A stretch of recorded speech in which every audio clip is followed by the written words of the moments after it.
Film की शुरुआत गिरोहों के बीच संघर्ष से होती है। वह गिरोह जो जियू, हान और शिन फैंग के नेतृत्व में हमला करता है, जबकि बिन अपने विरोधियों का नेतृत्व करते हैं। गैंगस्टर इस बात से अनजान है कि पुलिस उनकी गतिविधियों पर नजर रख रही है, क्योंकि उनके दिमाग में जो कुछ भी चल रहा है वह एक संघर्ष है। अंत में यह लड़ाई जियू के गिरोह ने जीत ली, लेकिन दूसरी ओर शिन फैंग गुप्त रूप से पुलिस को एक संदेश भेजता है।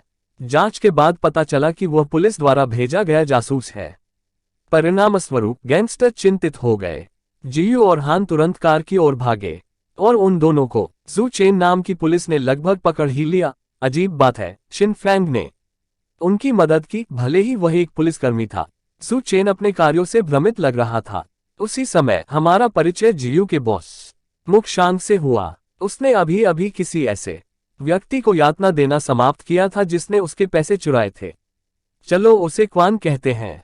कुछ क्षण बाद मुख शांग को जियू का फोन आया, जिसने पुलिस छापे की सूचना दी। मुख शांग को भी गुस्सा आ गया और उसने क्वान पर अपना गुस्सा उतारा। दूसरी ओर जू चेन भी अपने बॉस कैप्टन झाओ को रिपोर्ट कर रहा था। उन्होंने कहा कि शिन फैंग अजीब व्यवहार कर रहा था। झाओ ने जू चेन को थोड़ा धैर्य रखने के लिए भी कहा। शायद शिन फैंग सही समय का इंतजार कर रहा है, क्योंकि वह जानता है कि मुख शांग वापस आ गया है। ऐसा कहा जाता है कि उन्होंने 1 साल के लिए चीन छोड़ दिया था। वह एक गैंगस्टर है जो वास्तव में क्रूर है जब तक शिन फैंग का पता नहीं लगाया जा सकता है, और इस समय पुलिस बस उन्हें दूर से देख सकती है। रात में जू चेन पुलिस स्टेशन में शिन फैंग के साथ अपने अतीत को याद करते हुए सोचता रहा। उस समय वे अक्सर एक साथ लड़ने का अभ्यास करते थे। एक दिन जू चेन खुद को मुख शांग गिरोह के सदस्य के रूप में छिपाने के लिए शिन फैंग से मदद मांगता है, और शिन फैंग ऐसा करने के लिए तैयार है जब तक कि जू चेन मेसी शब्द के साथ बार्सिलोना हार देने को तैयार है। जू चेन ने तुरंत हार दे दिया। दूसरी ओर जियू को शिन फैंग की गतिविधियों पर संदेह हो गया। उसने तुरंत मुख शांग से संपर्क किया और उसे अपने संदेह के बारे में बताया। उसके बाद उसने सीधे शिन फैंग पर बंदूक तान दी। इसके बाद जियू ने हान और शिन फैंग को अपने सेल फोन निकालने के लिए कहा। जब स्थिति तनावपूर्ण थी तो वे अचानक झोऊ के पास पहुंचे। वह व्यक्ति जिसे पुलिस ने गिरफ्तार कर लिया था, वह पुलिस से हथकड़ी की चाबी चुराने के बाद मुक्त होने में सक्षम था, जो सतर्क थी। लेकिन जल्द ही उसकी लोकेशन का पता जरूर लगा लिया जाएगा। इसलिए उन्होंने शिन फैंग और अन्य लोगों से कहा कि वे तुरंत अपने छिपने के स्थान से भाग जाएं। अगले दिन कैप्टन झाओ ने तुरंत पुलिस को मनोरोगियों और गैंगस्टरों को ट्रैक करने के लिए जुटाया, और निश्चित रूप से ट्रैफिक पुलिस गुजरने वाली हर कार की जांच करने के लिए तैयार थी। परिणामस्वरूप उन्हें कार से बाहर निकलने के लिए मजबूर होना पड़ा, क्योंकि उनके पास पहचान पत्र नहीं था। इसके अलावा उनके पास पैसे नहीं थे और वे पुलिस को रिश्वत नहीं दे सकते थे। जब उसकी जांच की जा रही थी, जू चेन अचानक उस स्थान पर आया और जिन फैंग ने तुरंत उसकी पिटाई कर दी, जबकि जियू और उसका गिरोह भाग रहे थे। उसने लड़ने का नाटक करते हुए जू चेन को जानकारी देने के लिए इसका उपयोग किया, और फिर जियू और अन्य लोग शिन फैंग की मदद के लिए आए। मुख शांग के प्रेमी ने अभी अभी उन्हें उठाया था। चलो उसका नाम यांग लियू रखें। उसी समय हमें डुवान नाम के एक अमीर माफिया और एक गैंगस्टर से भी परिचित कराया जाता है, जो मुख शांग, जिसका नाम लुओफी है, को शिकार बना रहा है। यहाँ लुओफी मुख शांग को अपना कर्ज चुकाने के लिए डुवान से पैसे उधार लेना चाहता है। इस बीच मुख शांग अपने समय का आनंद ले रहे हैं और यांग लियू, जियू, शिन फैंग और अन्य लोग वहां पहुंचते हैं। मुख शांग ने जल्द से जल्द लुओफी को पकड़ने की योजना बनाई। वह उसे कुचलने के लिए इंतजार नहीं कर सकता, जिसने उसे चीन के बाहर खुद को अलग थलग कर दिया है। लेकिन उससे पहले जियू मुख शांग शिन फैंग का सेल फोन देता है।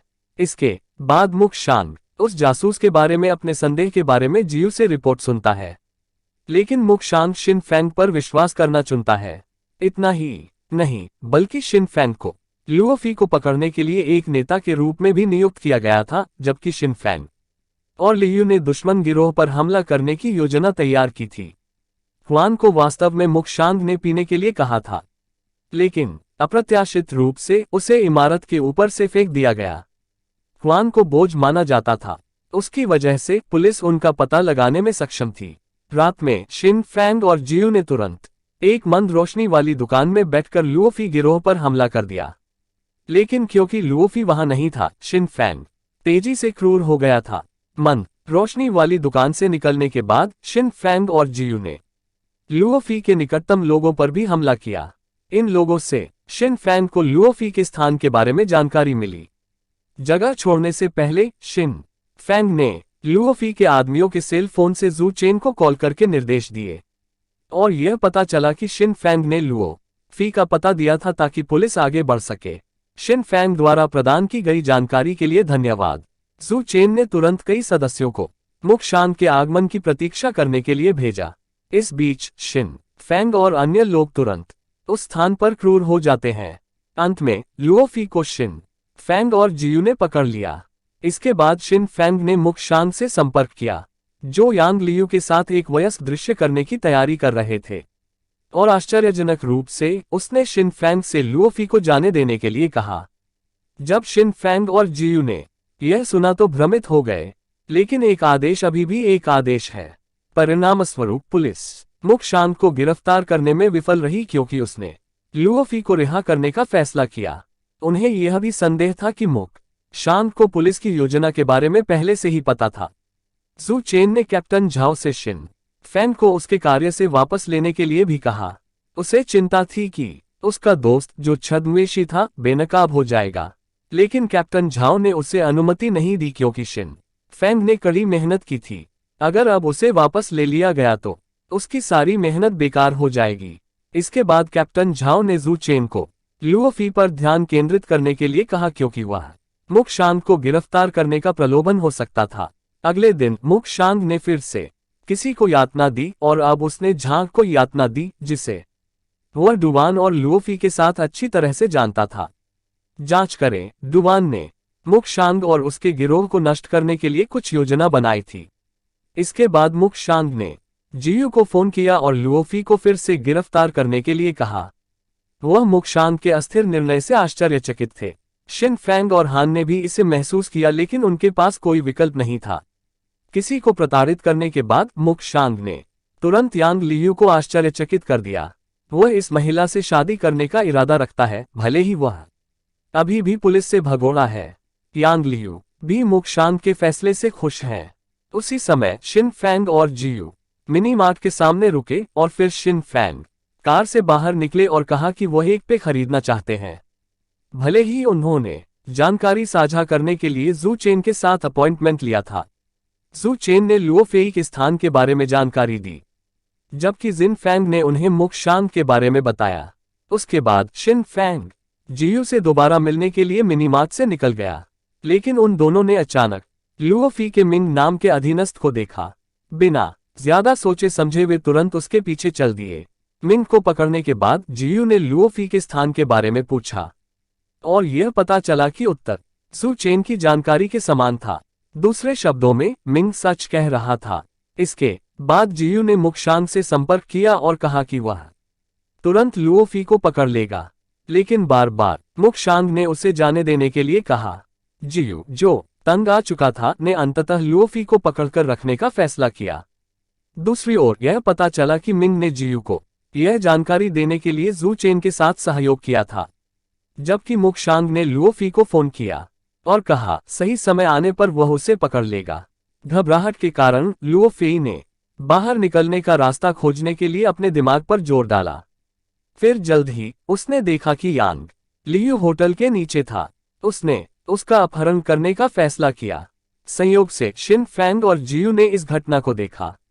उन्होंने तुरंत इसकी सूचना मुक्शांग को दी। जू चेन और कैप्टन झाओ ने तुरंत अपहरण की खबर सुनी। फिर उन्होंने लुओफी पर नजर रखने के लिए कई सदस्यों को तैयार किया। उसी समय लुओफी एक सुनसान सड़क पर पहुंची। फिर उसने मुक्शांग से संपर्क किया और मोटी फिरौती मांगी। इधर मुक्शांग अपनी होने वाली पत्नी को लेकर काफी चिंतित नजर आ रहे हैं, लेकिन मुक्शांग भी आगे बढ़ते रहना चाहता है। वह तुरंत जियू को मुक्शांग के साथ सेना तैयार करने का आदेश देता है। जब शिन फैंग और जियू निर्देशों का इंतजार करते हैं तो वे मुख्यालय में आराम करना चुनते हैं, जब तक कि जू चेन अंततः दूर से आतिशबाजी नहीं कर देता और शिन फैंग को एक कोड नहीं दे देता।